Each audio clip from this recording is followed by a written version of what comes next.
Wala akong duty ngayon, kaya ito yung gagawin ko. Magtatanggal ng mga damo.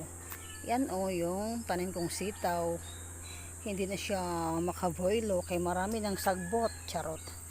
O, ang lulusog pa naman ng alugbati ko. O, yan. Kaya, maglinis tayo dito. Let's go!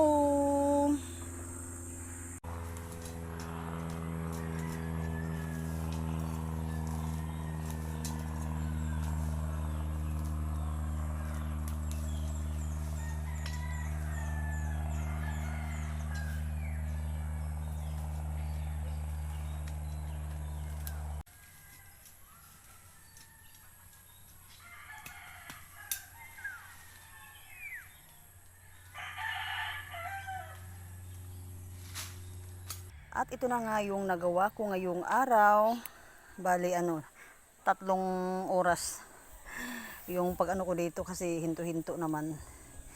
Ito dito, wala pa sa susunod na araw na to. Busy pa yung linya ni Inday. Ang importante, yan, yung mga sitaw. Magugulay na kayo ngayon, Day, ha? Maghintay lang kayo.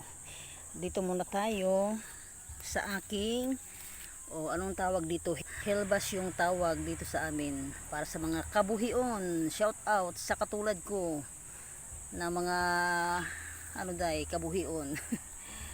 Diyan hindi pa na nalinis. Sa susunod na araw na kayo, ha. At meron din dito, anong tawag dito? Gabon. Ay naku, iwan ko sa mga Tagalog anong mga gabon, day. Basta kay gamutin yan. At ito, may nag-iisang pinya. Pag nahinog ka, syempre, akin ka, day. Syempre, ako ang nagtanim yan. Diba, malinis na dito, Yan. At dito tayo sa mga alugbati. At tingnan nyo naman yung mga dahon. Mga buyag man, ay. Lalaki ng dahon. Yan, nakuhaan ko na yan, nagulay na kami. Mataba kasi yung lupa dito, tingnan nyo, ang taba talaga ng alugbati, day.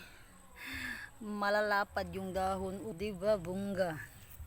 Yan kasing sitaw, kung sa hybrid yan yung matataas, pero mas maganda pa rin daw yung mga yung mga native ba nga sitaw, yung Bisaya. Yan. Ang haba,